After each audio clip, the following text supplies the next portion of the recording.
ನಾವು ಕನ್ನಡ ಪರ ಹೋರಾಟ ಮಾಡೋರಿಗೆ ನಮ್ದು ಅಭ್ಯಂತರ ಇದೆ.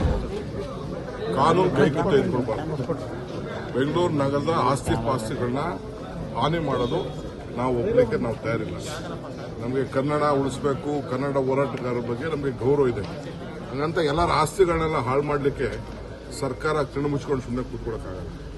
ನಾನು ಹೇಳಿದ್ದೀನಿ, ಆಯ್ತು ಹೋರಾಟ ಮಾಡಬೇಕಾ ಮಾಡಿ, ಏನ್ ನಮ್ದೇನು ಅಭ್ಯಂತರ ಇದೆ. 60% ಬೋರ್ಡ್ ಹಾಕ್ಬೇಕಾ, ಕನ್ನಡ ಬರಬೇಕು, ಅದಕ್ಕೂ ಒಂದು ಇತಿಮಿತಿ ಇದೆ. ಹಂಗಂತ ಆಸ್ತಿ ಪಾಸ್ತಿಗಳನ್ನೆಲ್ಲ ಹೋರಾಟ ಮಾಡಿದ್ರೆ ಯಾರೊಬ್ಬ ಕಂಪ್ಲೇಂಟ್ ಕೊಟ್ಟ, ಕೇಸ್ ರಿಜಿಸ್ಟರ್ ಆಯ್ತು. ನಾನೇ ಮಾತಾಡಿದ್ದೀನಿ, ಕೇಸ್ ಎಲ್ಲ ರಿಜಿಸ್ಟರ್ ಮಾಡೋದು ಸರಿ ಇಲ್ಲ ರೀ, ಬರೀ ಅವನು ಯಾರೊಬ್ಬ ಅಂಗಡಿಯವನು ಕಂಪ್ಲೇಂಟ್ ಕೊಟ್ಟ ಅನ್ನೋದು ಸರಿ ಇಲ್ಲ ಅಂತ ನಾನೇ ಮಾತಾಡಿದ್ದೀನಿ.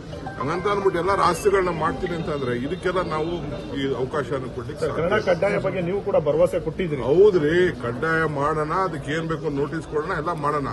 ಹಂಗಂತ ನೀನು ಹೋಗಿ ಕಾನೂನ ಕೈ ತೆಗೆದುಕೊಳ್ಳಿಕ್ಕೆ ಯಾರು ಮಾಡ್ಲಿಕ್ಕೆ ಆಗುದಿಲ್ಲ. ನಾನು ನಾರಾಯಣಗೌಡರು ಇವತ್ತು ಹೇಳ್ತಾ ಇದ್ದೀನಿ, ಮುಂದೇನು ಹೇಳ್ತೀನಿ, ನಾಳೆನೂ ಹೇಳ್ತೀನಿ. ಯಾರ ಆಸ್ತಿನೂ ನಾಶ ಮಾಡಬಾರ್ದು. ಹೋಗಿ ಪ್ರತಿಭಟನೆ ಮಾಡ್ಲಿ, ಧಿಕ್ಕಾರ ಮಾಡ್ಲಿ, ನನ್ನ ಮನೆ ಮುಂದೆ ಧಿಕ್ಕಾರ ಮಾಡ್ಲಿ, ನಾವೇನಾದ್ರು ತಪ್ಪು ಮಾಡಿದ್ರೆ ಹೇಳಲಿ, ಅವೆಲ್ಲ ಸರಿ. ಕನ್ನಡ ಉಳಿಸೋಣ. ನಾವು ಕನ್ನಡಿಗರೇ.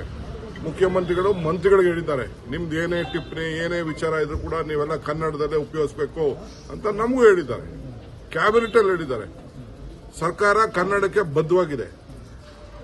ಹಂಗಂತ ಕಾನೂನ ಕೈ ತೆಗೆದುಕೊಂಡು ಆಸ್ತಿ ಪಾಸ್ತಿಗಳೆಲ್ಲ ನಾಶ ಮಾಡಿಕೊಂಡು ನಾರಾಯಣಗೌಡರು ನಿಮ್ಗೆ ಸರ್ಕಾರಕ್ಕೆ ಎಚ್ಚರಿಕೆ ಕೊಟ್ಟಿದ್ದಾರೆ ಸರ್. ನಾವು ಲೋಕಸಭೆ ಚುನಾವಣೆಯಲ್ಲಿ ವಿಧಾನಸಭೆಯಲ್ಲಿ ಅವರಿಗೆ ಸಪೋರ್ಟ್ ಮಾಡಿದ್ವಿ. ಪ್ರಜಾಪ್ರಭುತ್ವದಲ್ಲಿ ಅವ್ರು ತಪ್ಪು ಮಾಡಿದ್ದಾರೆ, ಏನ್ ಬೇಕಾದ್ರೂ ಮಾಡ್ಲಿ, ನಮ್ದೇನು ಅಭ್ಯಂತರ ಏನಿಲ್ಲ. ಏನ್ ಬೇಕಾದ್ರೂ ಮಾಡ್ಲಿ, ಹಂಗಂತ ಕಾನೂನ ಕೈ ತೆಗೆದುಕೊಳ್ಳಿಕ್ಕೆ ನಾಳೆ ಬೆಳಗ್ಗೆ ಇನ್ವೆಸ್ಟರ್ಸ್ ಬೆಳಗ್ಗೆ ಸಾಯಂಕಾಲ ಬದುಕ್ತಾ ಇದ್ದಾರೆ. ಇದು ಜನ ಹೊರಗಡೆಯಿಂದ ಬಂದು ಇಲ್ಲಿ ಬದುಕ್ತಾ ಇದ್ದಾರೆ, ಅವ್ರಿಗೆ ಹೇಳೋಣ. ಹಂಗಂತ ಅವ್ರಿಗೆಲ್ಲ ಎದುರಿಸಿ ಪದರಿಸಿ ಎಲ್ಲ ಮಾಡ್ಲಿಕ್ಕೆ ನಾವು ಅವಕಾಶ ಕೊಡ್ತೀವಿ.